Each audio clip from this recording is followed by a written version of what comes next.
Hello, ladies and gentlemen. Welcome to Unfiltered. Thank you for joining us this beautiful evening. I'm your host, Chaps McFarlane, and we should have a great show today. I welcome all of our viewers. Thank you for joining. You know what to do. Please like, share our video, encourage others to join. We're going to have a good conversation this evening. We have a great topic we're going to be talking about and exploring in conversation. And we have a wonderful guest, Ms. Zita Tangwa, who is an author. She's a career professional in the field of special needs, and we're going to explore that topic and that area with particular focus on the experiences of people who have special needs in Africa. I'm also going to be sharing some of my experiences in this area, and it will make for a nice conversation. There will be lots of light moments, but also we're going to talk about some serious stuff. And so I invite you to participate, engage, comment, like, and if you want to be part of the show, if you want to ask questions, I'm going to provide the link as we go on so that you can come on and ask your questions to Zita or just engage in the conversation, share your thoughts. If you grew up in Africa and you happen to have shared some of these experiences, it would be great to hear from you while we're having this conversation. I think your own experiences is going to enrich the conversation as we go on. So without much ado, I have Dr. Zita here with us this evening, and I want to thank all of our viewers for joining. Zita, you can come in, you can turn your camera on. There you are. Thank you for joining this evening. It's a great pleasure to have you here. And I must say, you're looking really great in that traditional outfit. Thank you, Mark. It's my pleasure to be here. I always try to represent my culture. I am here for the Amberlanders. Yes, yes, Amberland for the win. That's right, right. I know that we have, a number of people who have come onto the live stream and are watching. And I'm not gonna do the formal introduction like we normally do, going through your bio, because that's gonna come out as we talk about this area and as we explore your own experiences.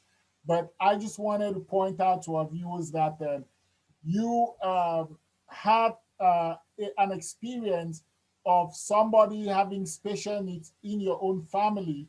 When you came to Canada, you worked in the field of community support, personal support worker, and you work primarily with people with special needs.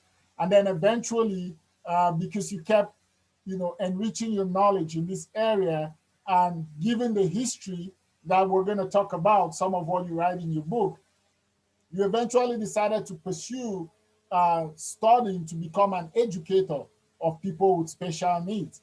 And that is what you currently do.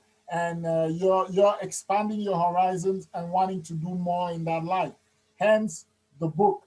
So this is Zita Tangwa. She is out here in Canada, in Western Canada, in Calgary, Alberta, and we're gonna be having her help us explore this topic. So thank you for joining us this evening. Thank you very much, Mark. I am very humbled by that bio. That tells me you did a very good job reading my book and digging deeper to know more about who I am. Um, so for starts, you can go ahead and ask the questions and I'm ready to answer. No, no, no. I just wanted to say that tell us a little bit more, because I think I just brushed on the surface to give a broad view, but go deeper. Tell us a little bit more about yourself, how you were drawn to this uh, area, and what it is that you do as an educator in the field of special needs. Thank you very much, Mark. My story is a very interesting one. When I started off, I did not have the intention of becoming a special needs teacher. I was a teacher back home for 8 years teaching high school geography, which I loved doing. And when I immigrated to Canada, my thoughts were to go back into teaching high school geography, but it didn't things didn't work out that way. I had to go back to school to get certified to teach in Alberta. So I went to the University of Calgary for 1 year, did the bridge to teaching program. And then after that, I couldn't get a job directly. So I was a substitute teacher.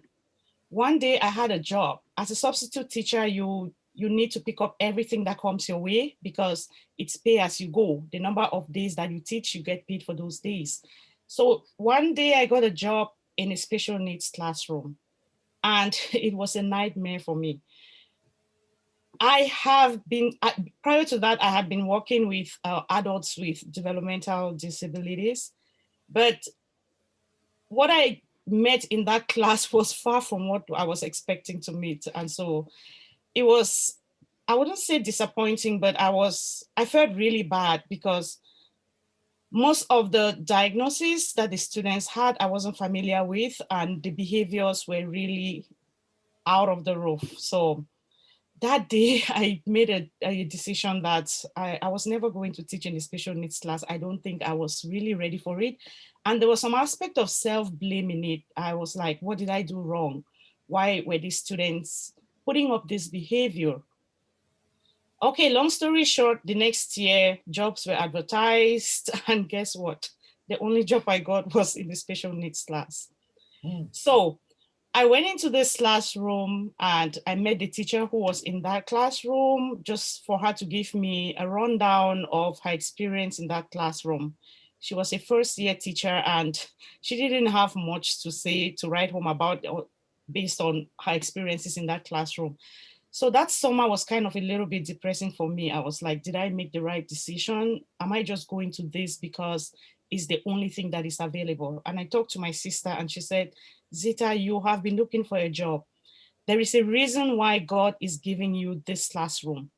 Go to that classroom and you're going to make a difference. And I really thank my sister for giving me that advice at that time. mm, And then that also gave me time to think about my niece, Lydia. She had Down syndrome. And I know the challenges that my sister was facing in Uganda with her daughter because she did not have the resources that we have out here to adequately provide for the needs of her daughter. She had to give up her job. She is a medical doctor. She had to give up her job because she needed to provide for her daughter. She needed to provide for her daughter, and the school system had failed her.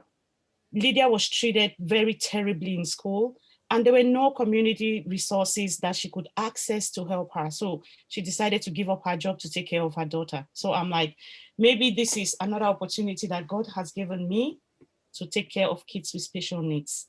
mm, So September came, I went into this classroom. It was really challenging, but I decided to find joy in my job, and that is what has kept me going. mm. Very well put. So you've touched on a few things. Let's talk about your niece Lydia, because that forms the very foundation. I was reading your book, and you read the story of Lydia, and it's incredible that she had a parent who was a medical professional, a medical doctor, and who went through an incredible amount of struggle with appreciating living with a child that had special needs, dealing with the situation, taking care of the child, and to some of what you've alluded, even at the point of quitting her job to ensure that she took care of that child. And that forms sort of the first 21 pages of your book, tells the story of Lydia, your sister, your family struggle around accepting special needs, the way your parents responded to it at the outset, or to your sister's decisions to move to Uganda, to Kampala, to pursue, ministry, and then eventually having the kids. And that forms the basis for how you also got inspired to then being in Canada, knowing that story, having lived through that experience, and being confronted with the special needs scenario that you were confronted with, making a conscious decision that I want to go into this field switching from teaching geography to becoming a special needs educator. I just want you to give our audience a little bit of, um, give them a little bit of the nuance. Growing up in African homes, you talk a lot about that in your book. I don't want to repeat it. By the way, you should go get a copy of that book. It's called Unwrapping the Gift, the ultimate solution for moms with special needs. Right there, she has a copy right there. I think you can get it on Amazon. You can download it if you have Amazon Kindle. It's supporting a good work. So go get it, read it. It's an incredible piece of work. But just situate for our viewers sort of the backdrop of being an African child and growing up, your initial views of people with special needs, and then having somebody in your family have special needs and how that affected those original views, and then eventually that transformation where you decided, I want to educate people with special needs because I see that as a pathway in contributing towards changing this mindset in society. Thank you very much, Mark. I am going to go through all of that without divulging what is in the book, so I don't spoil it for those who have not read the book yet. So, starting off in Africa, a lot of us can attest to the fact that we had friends who had disabilities and who were addressed or identified by their disabilities. We have kids who were called Mumu because they were mute. The story of the mute in my book attests to that. We have kids who were called Efulefu. I mean, all those names, and we will not They will even be know the names explained. of these. We wouldn't know the names of these kids because they were identified by their disabilities. Right. And in the African context, disability is not welcomed. It is like a curse from the gods. And families that have kids with special needs, it's like, there you go, you did something, and that is what you get in return. And so, especially the moms have to deal with these kids with special needs. And it's very, very challenging because they are ostracized from society. And they invest a lot of their time in taking care of these kids that it cuts them out of other social interactions with other women. And so it becomes a burden, and they will want to just stay back with your kids and don't get into the public eye and be called names or be shoved to the background.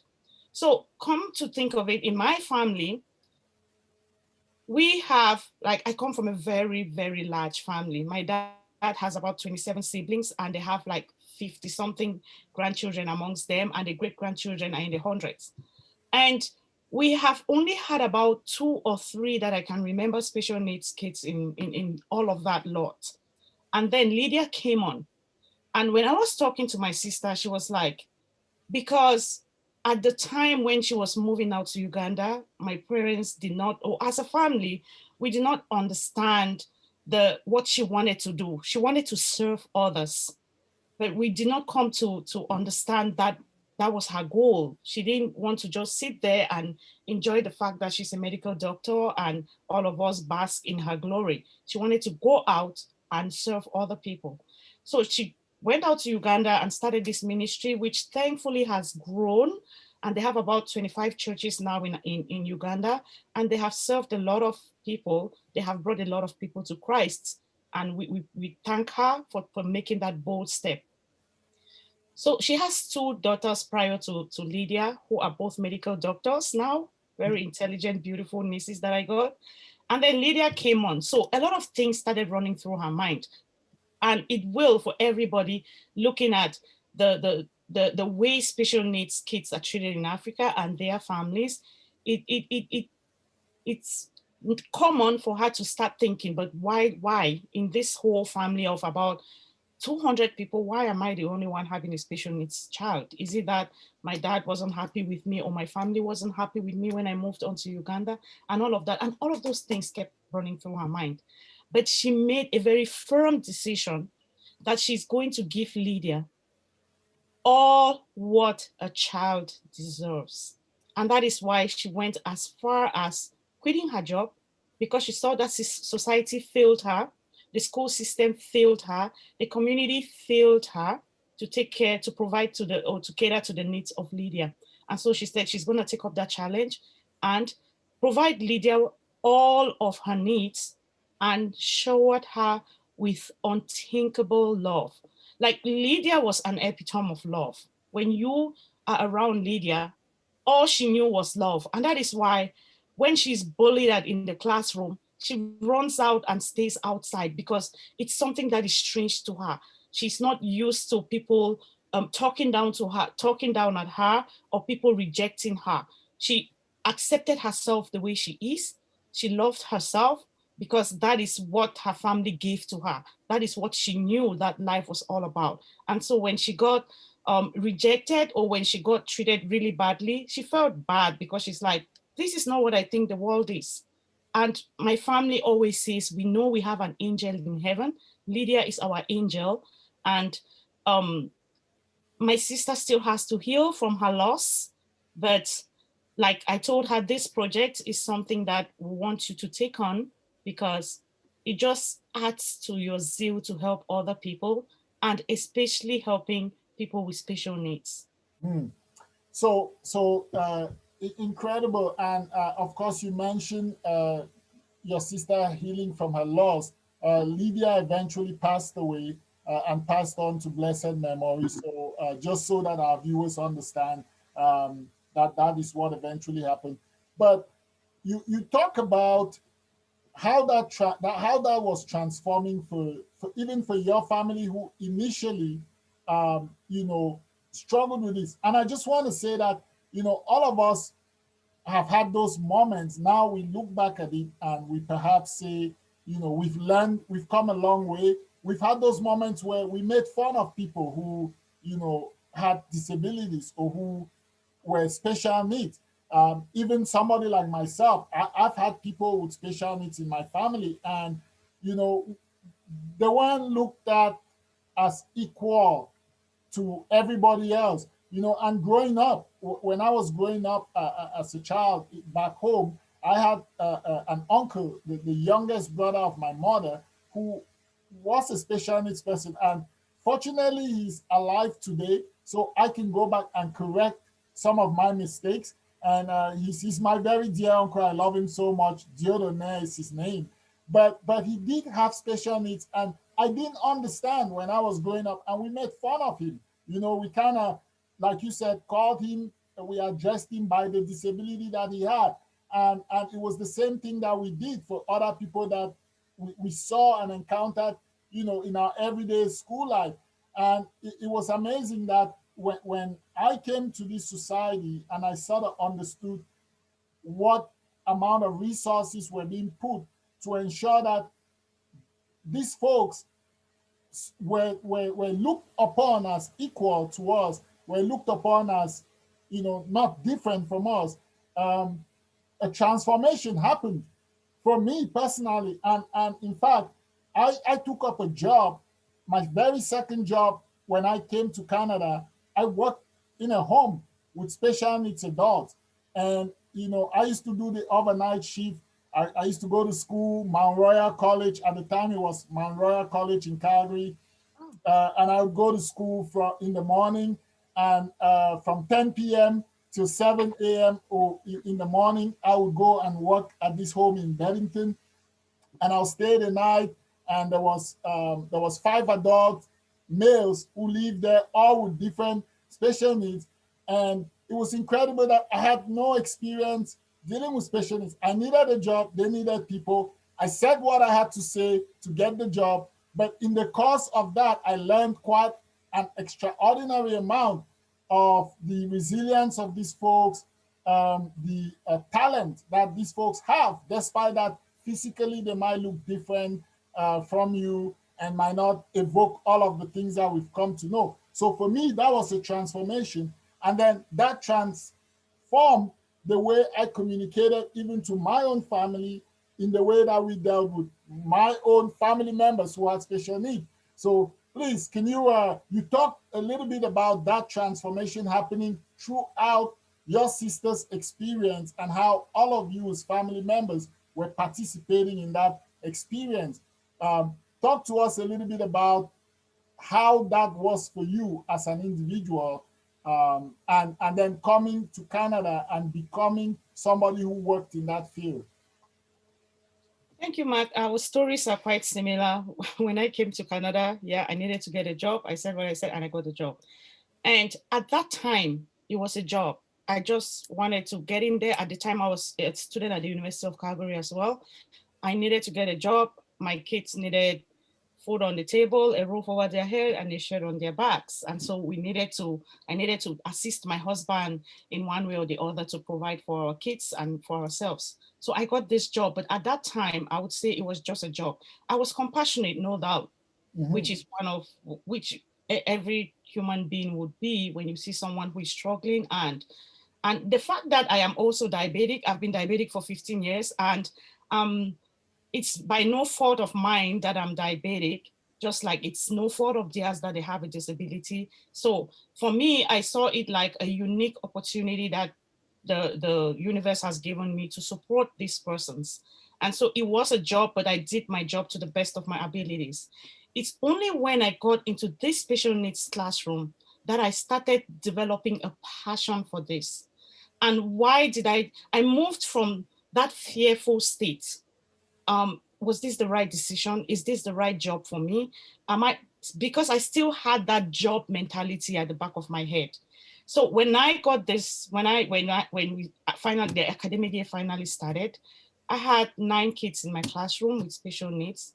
And every day I will pray that I want to see progress in my students. And I want to learn their communication styles because some of them are nonverbal, but they have their own ways of communicating. I always brag that I know 9 different languages because once my student is putting up a behavior, I know exactly where they are headed to. And I just, if it's a behavior that is going to escalate, I nip it right at the bud before it goes out of hand. And why am I so adept at what I'm doing now? It's because I moved from that job mentality into passion because I wanted to get the best out of my students. I wanted to understand my students. I wanted to know them more. And in that time, I created this relationship with them, and building relationship with these people is very, very important, especially the ones that are nonverbal. I have come to understand that when we use words, we get to change things a lot. But someone who is nonverbal is very authentic. They don't use words to cover things up. Like you say, when you're talking to somebody, you're watching that person's nonverbal language. Yeah, these kids do not even have verbal language. They are nonverbal. And they have a way of communicating. So you can't fake things to them. They see right through you. Mm. And so, and that is what gives me an inspiration to continue doing what I'm doing because I know I really can't fake anything. I have to love them for who they are. I have to help them to become better at what they are doing. And they too have their own, they have their own um strengths, and I have worked hard to identify these strengths and build on their strengths. There are very bad days, no doubt, but at the end of the day, I leave everything and I come back the next day on a clean slate and we start all over. And my job as a special needs teacher has been one of the most fulfilling things I've ever done in my life. Mm. So, so all of these culminates in you deciding, you know what, I'm gonna write this book.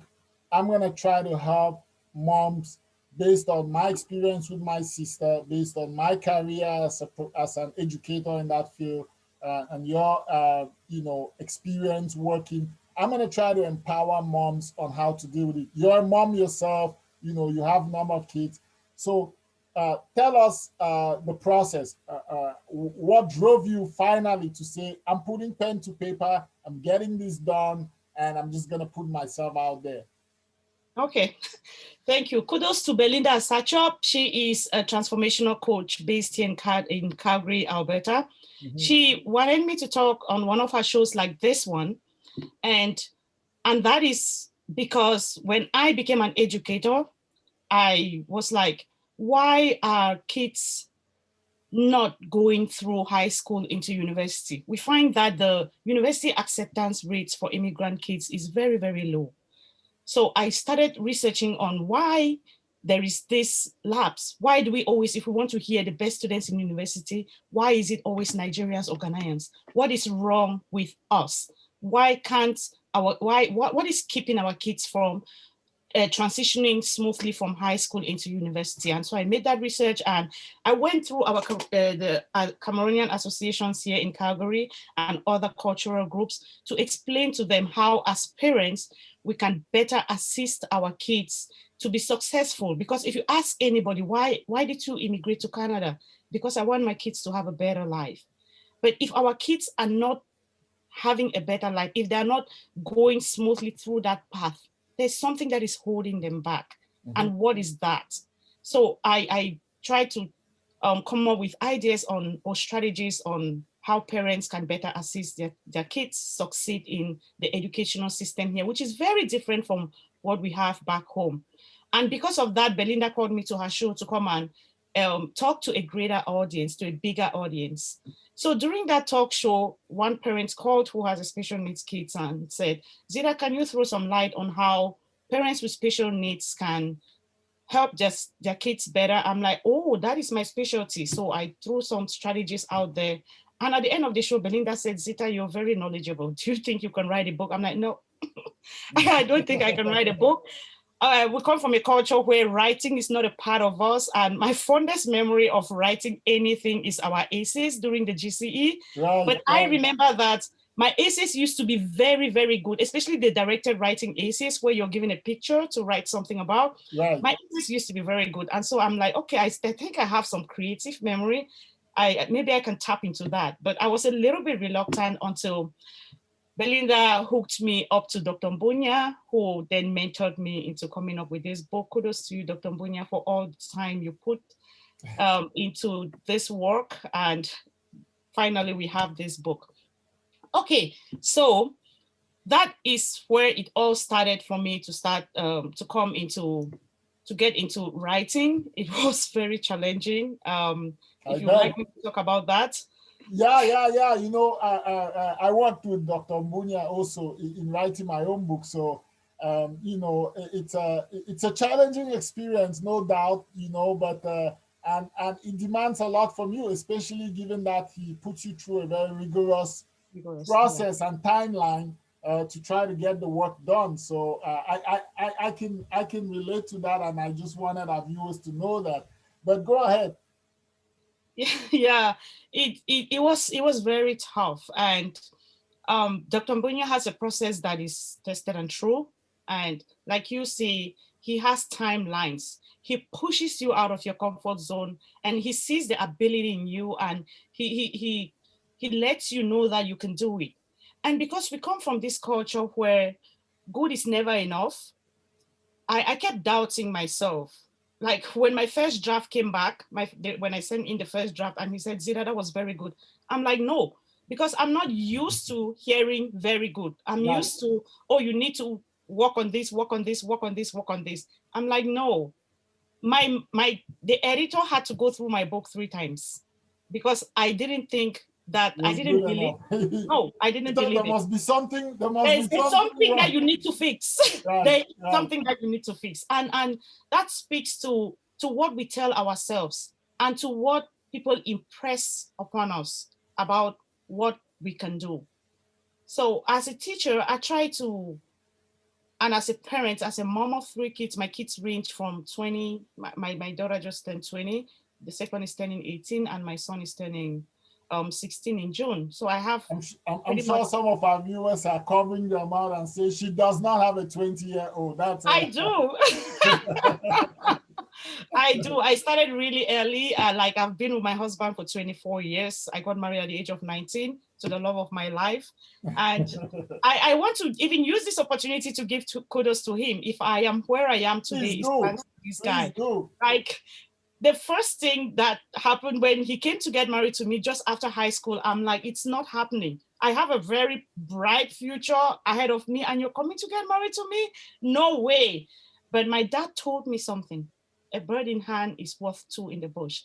And that speaks to integrity because my husband was already, he was just he was a teacher, but we come from the same quarter in the village, and my parents knew him as a good guy, and my father said go.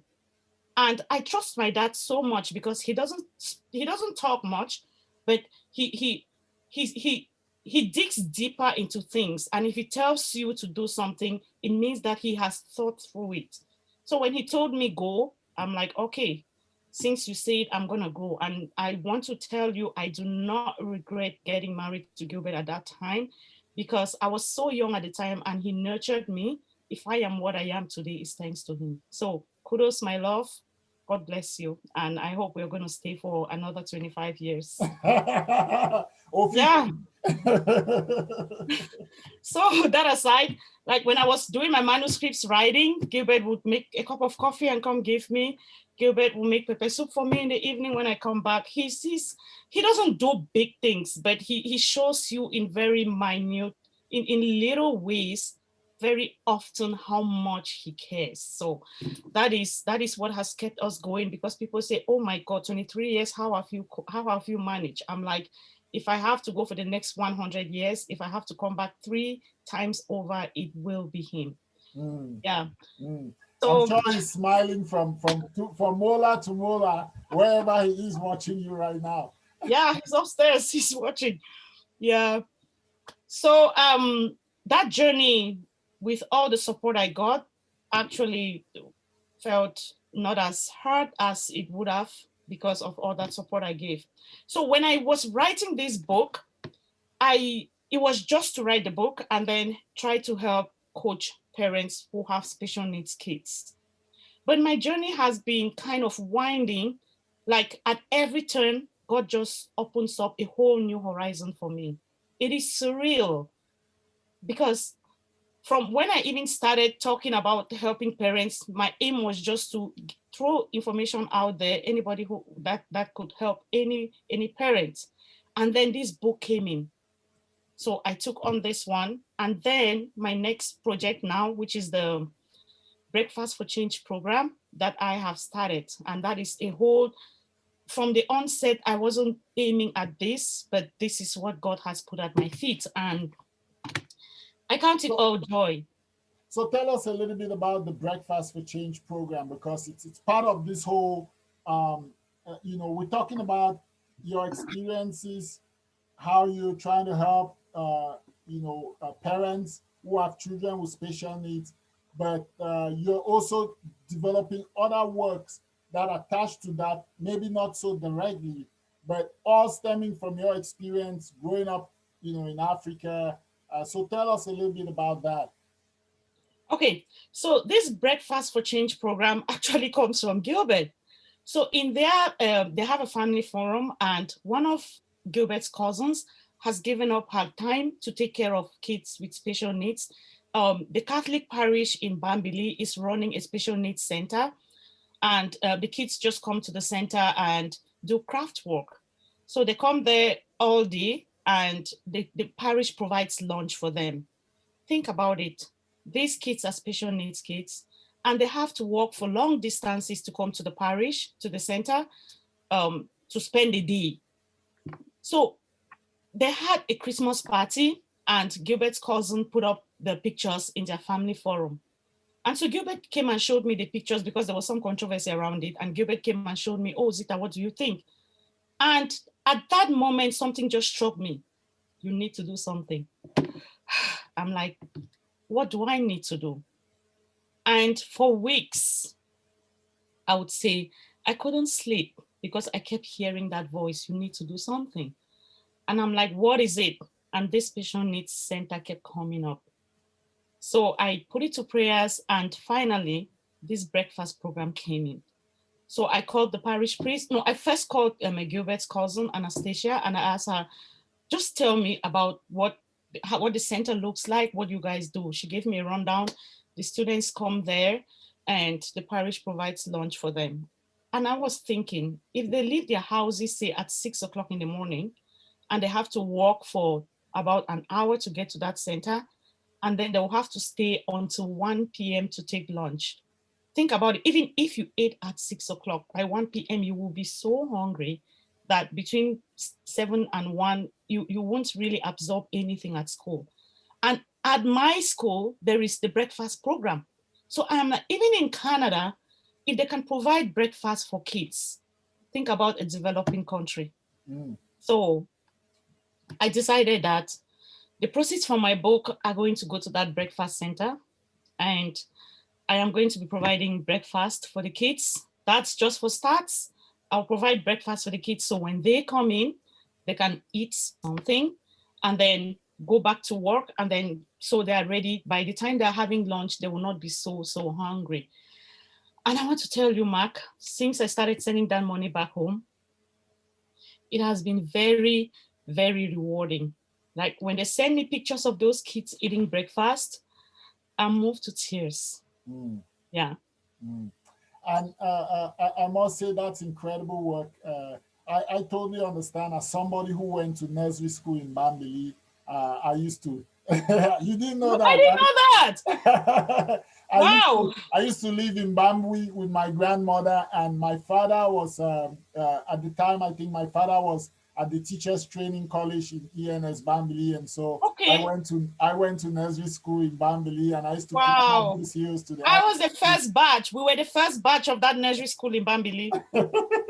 So see, we share quite a lot in common than we I know. know. I think we need to start an ex nursery school students. I still have pictures of me reciting my poetry on that stage at the Auditorium in ENS. yes, in ENS where we used to do graduation. So Oh, that's wow. family. So I used to go Mhm. down there also and play around. But that's an incredible, work that you're doing with the breakfast program. And me and you have talked a little bit about, what we want to do, supporting efforts back home. Some of what we shared was how I am also looking at taking the proceeds from my own book to support, internally displaced persons and IDPs back home as a result of the ongoing conflict that's happening in our land. But let's talk about this. The title of your book, Unwrapping the Gift, actually, it's a chapter in the book, chapter 3. Let me see here, chapter 3, Unwrapping the Gift. So you set out the story of Lydia, your family. You talk a little bit about your own experience, and then you start providing the steps that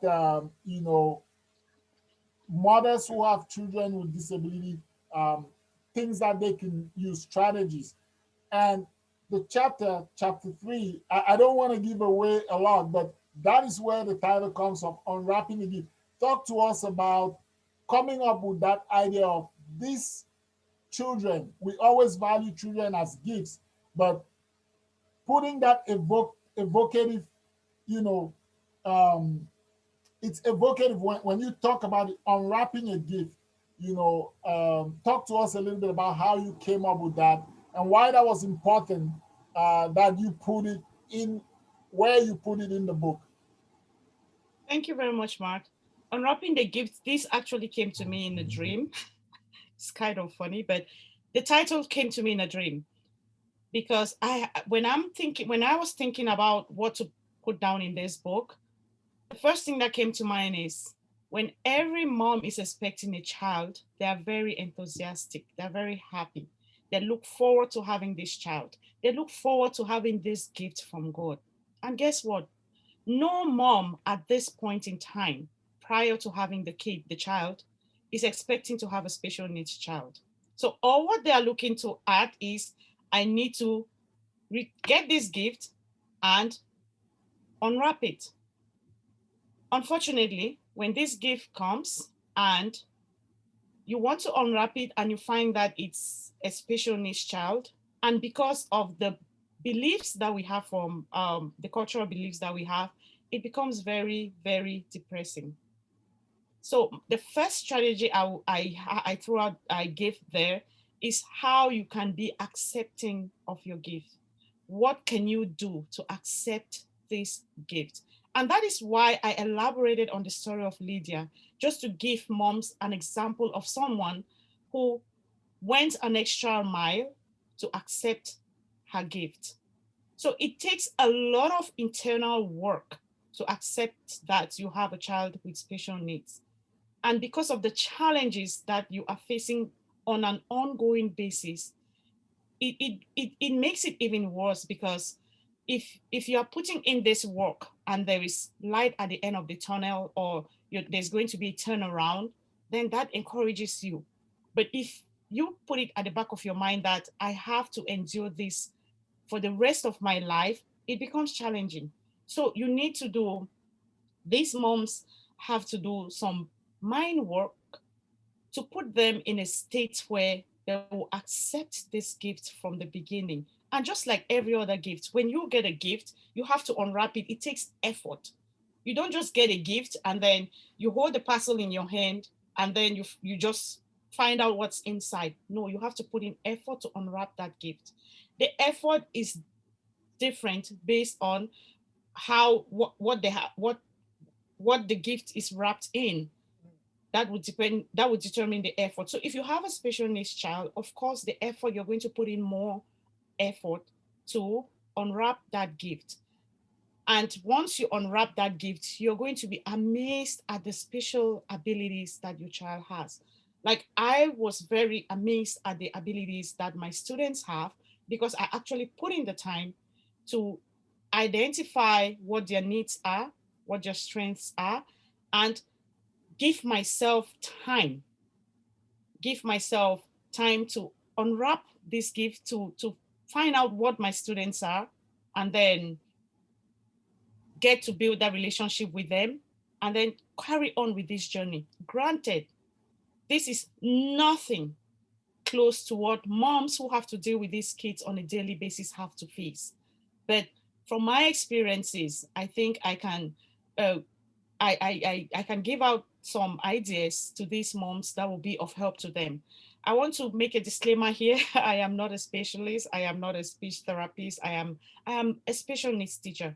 But that doesn't mean that my experiences with these kids can be shoved under the rug, because they can be very helpful. And that is what I put out in the book. You know what? I often refer to educators of special needs, caregivers of special needs persons as angels. Because that is just what they are. It's incredible, the work that you all have to do. And I must admit, perhaps a little biased that I say they are angels, because my wife works in special needs.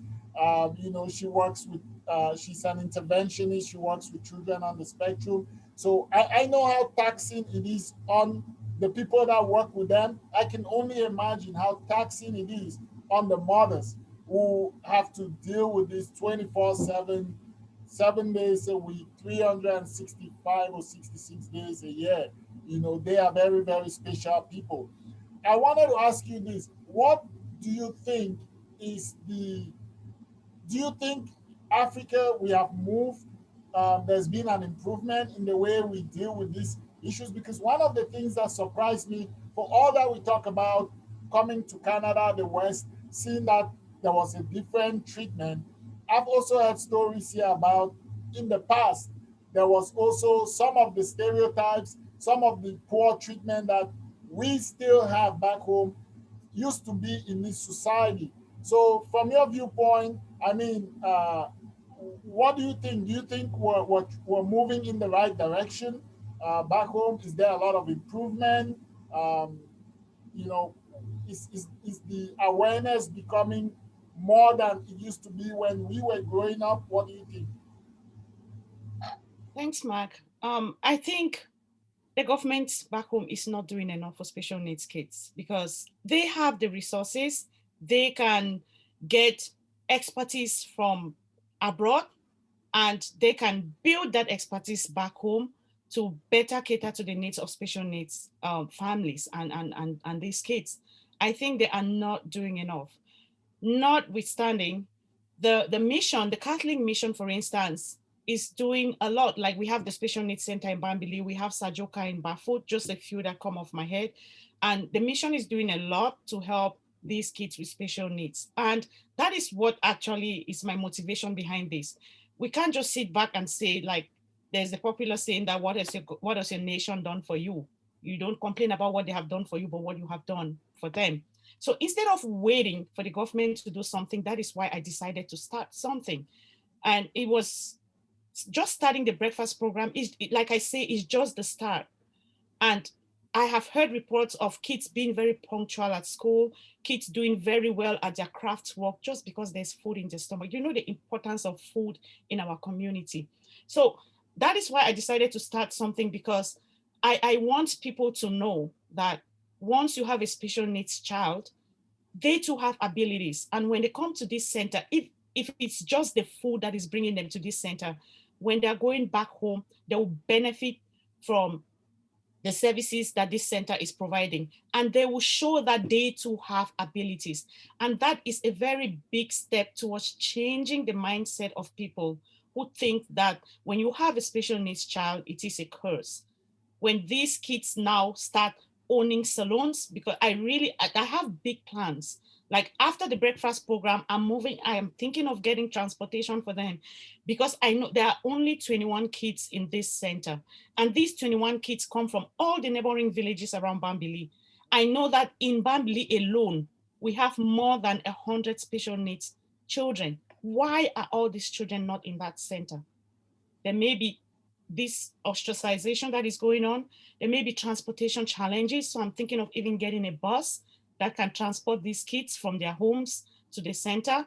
I'm thinking of opening a salon for someone to do hairdressing. Imagine going into a salon and there's a special needs person doing your hair. It's amazing. So I am thinking of doing all of this in order to prove to people that these kids have abilities, they can live a fulfilled life, and then that is going to start changing people's mentality towards special needs. That's incredible, and that takes us to some of the work that we have talked about doing.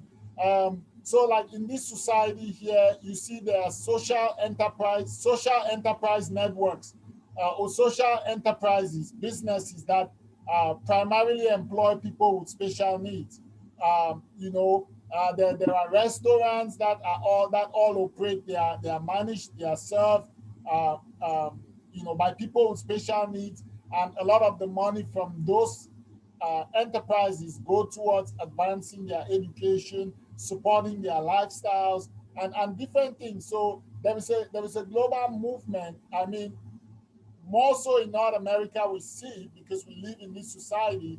And I think that what you're saying is something that we who come from, the continent, are the people that should be pushing for this greater development. You also mentioned something that I want to touch on, that you said government should bring expertise.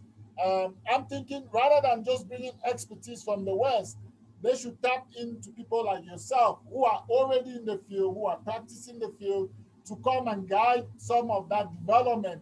Do you see yourself as someone who would go down? I know you're already doing the work, but do you see yourself, if the opportunity were provided to you, to go down there and actually do some big projects under the auspices of a government that will transform the way special needs is being viewed and treated? Is that something that you would entertain? Yes, Mark. So prior to this, I had a plan of opening a school in Bambili, but initially it was not opening a school for special needs.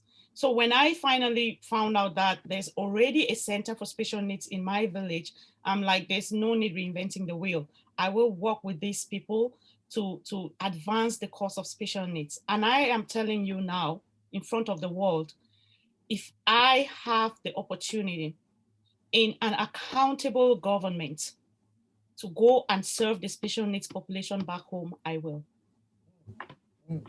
Well, incredible. Thank you so much. Fellow viewers, we're talking to Zita Tangwa. She is the author of the book Unwrapping the Gift, the ultimate solution for moms with special needs kids. She's a career professional in this field, and we're just exploring some of the experiences of people back home with special needs. How do we deal with the vilification of people with special needs back home?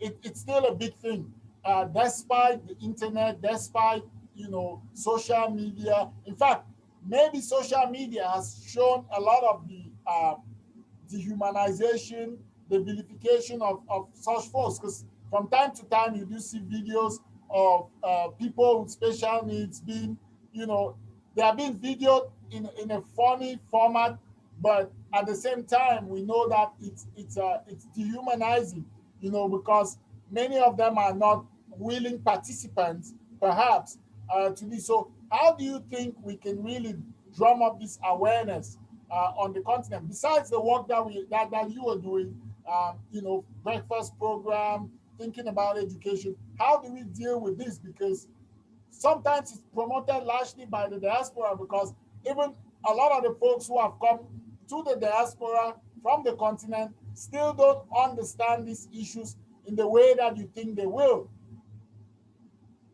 Thank you, Mark. Um, I think action speaks louder. It speaks loudest. No matter how much we tell people about not demeaning, not dehumanizing special needs kids, it's not going to, it's a belief system. We have to change their belief system. And just talking, it's not enough. It's doing something, it's showing proof. People believe more when they see than when they hear anything. So if we start changing the trajectory, changing the lives of these special needs people, and they become successful in life, then people will start saying, oh, so this my child who has special needs can still be a productive member of society. So I think that there's enough information out there for people to access, but if they don't see something tangible, it's not going to go, their belief system is not going to change. So putting out something out there to change their belief system, let them see that these special needs kids are not a waste, they're a gift, they have their own potential, they have their own abilities, they can provide for themselves, they can have families of their own, then people's mindsets will start changing. But that doesn't cancel the fact that we continue to put out the information. And it like you say, it starts with us. When you see a special needs person that is dancing and they videotape it, and we spend time on WhatsApp forwarding those messages, what are we thinking? Those are not messages that we should be forwarding. What are you forwarding it for? How does it benefit this special needs person? How does forwarding this video make their life better? Nothing.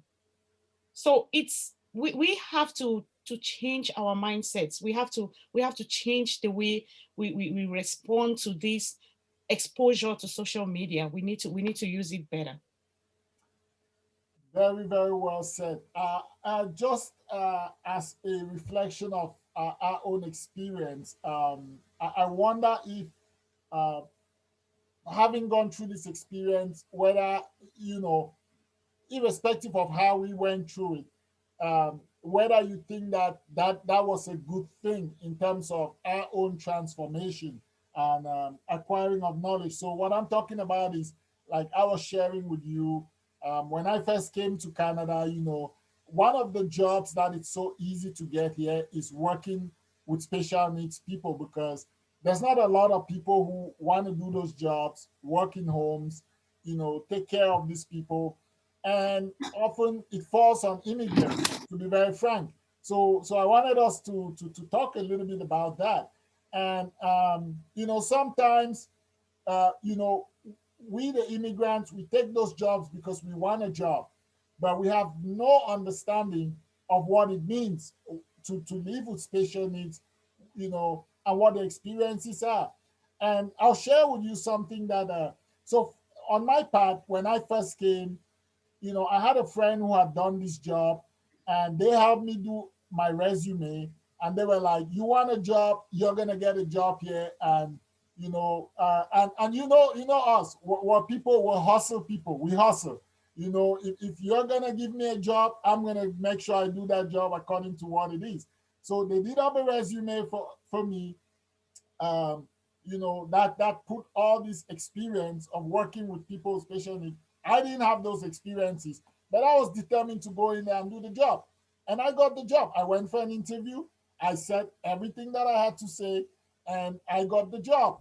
And it was very incredible that I actually formed some long-standing bonds with some of the folks, and I, in the home that I worked at, there was four gentlemen, and all with different needs, and we formed different bonds. It was very challenging, but especially when you stay overnight, it was a living. You stayed overnight and worked in the home, but I learned a lot, not just about special needs, but also about myself. It was a way for me to confront my own prejudices about what I thought people with special needs were, and coming from the culture that we came from, it was right there in front of me, staring me in the face, and I had to deal with it, and I had to shun those prejudices, and I had to make the money, but I also had to make sure that my employers were happy and that my clients were happy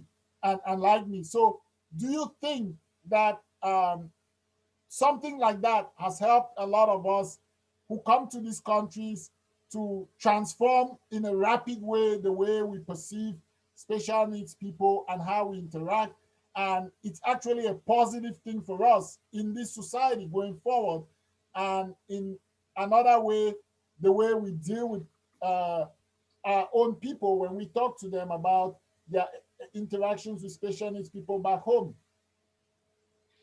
So, Mark, you just outed your people there. I know I did.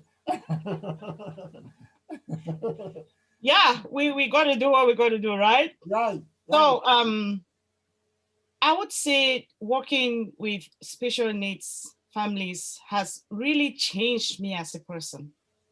So, growing up, my dad, the West Cameroon teachers, straight like a ruler. right. When you are stuck with something, you don't just go to him and say, "Oh, Papa, can you help me with this?" You have to try the first time. If it doesn't work, you try something else. If it doesn't work, and then you can come to him on the third try, and you will need to tell him what you have done before that. So at the time, we thought this man was stressing us, was stretching us too thin. But now we understand what he was doing. And that made me to have to develop very, very great problem solving skills. But that also made me to be impatient with people who will need time to process information and find out solutions. So that is one of the greatest virtues that I've developed being working with kids with special needs. It has made me to be more patient with them because they need time to process information. You need to give them that time. You need to give them that wait time. And that is patience. And that is a skill that I have also transformed into my household. So I am more patient with my kids. Like my kids will do something and they're like, Mom is going to kill me. And I just look at them and they're like, what happened to you? I'm like, ask my special needs kids.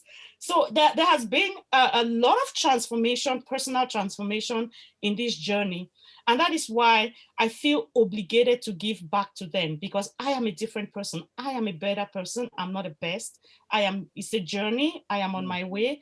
Every single day, I try to be a better version of myself thanks to these kids and the experiences that I have had with them. So going back to this job thing, if you are having a job with special needs kids, just because you need to sponsor your way through, you finance your way through university, or just because you need to provide for your family, you're not going to have that personal transformation. You're just going to have a job. It's a job. You're just going there for the money. You need to come to that place where you you come face to face with your own limitations. You are honest to yourself. You see your own limitations towards dealing with special needs, and it's at that time that this job is going to mean something to you, that is going to form that transformation, is going to be that transformation that you need, and it's going to make you a better person. So you need to come to that place where you are able to say, these are my limitations and I need to work on them in order to better serve this community. Mm. Mm. Well, thank you so much, Zita. It's been an incredible conversation, and I'm hoping that we're gonna continue to have more of this and follow your journey and follow the work that you are doing, and also some of the work that we intend to collaborate on in that area, Absolutely. because I think that is a big part of us, lifting our own people, and transforming the thought on issues like this. Special needs is one area we could talk about. Dementia. There are so many other different areas where we could talk about how our experiences back home could be changed for the good of the communities, for the societies, just based on our understandings now of these of these situations or these experiences that people have or conditions. So thank you so much for coming on the show. Fellow viewers, the book is Unwrapping the Gift, the ultimate solution for moms with special needs kids. It's right there on Amazon. If you have Amazon Kindle, you can actually get a copy for free on your Amazon Kindle. You could get a copy of this. It's very minimum. I think it's $13.99 on Amazon. And please go get the book, read about it, buy it for somebody whom you know has special needs, and buy it even just to support the breakfast program that Zita is doing for the Special Needs Center down in Bambili in the Northwest region. Thank you so much.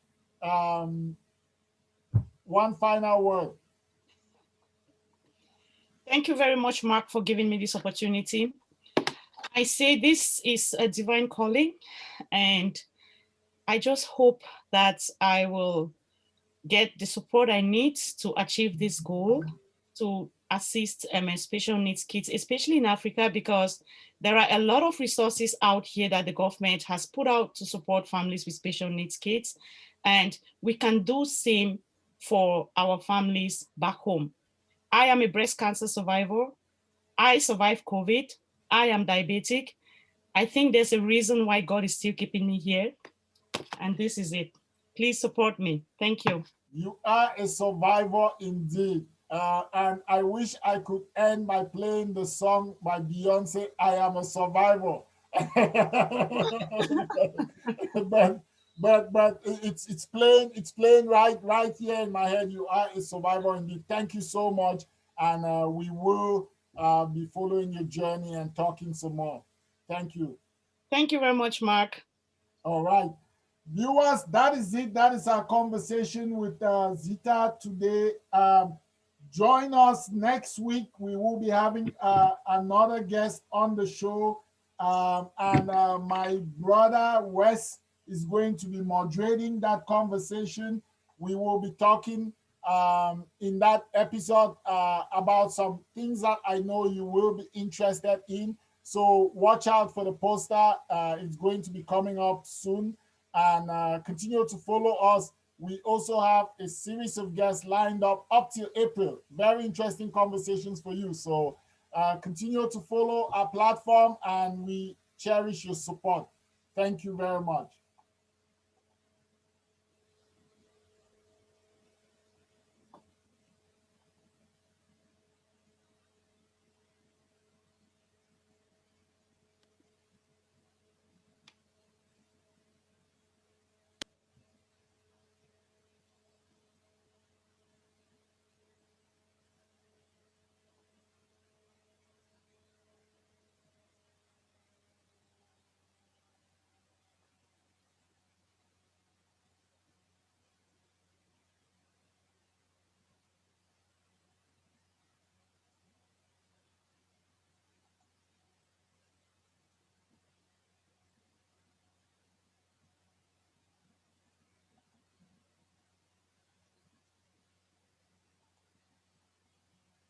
Hey,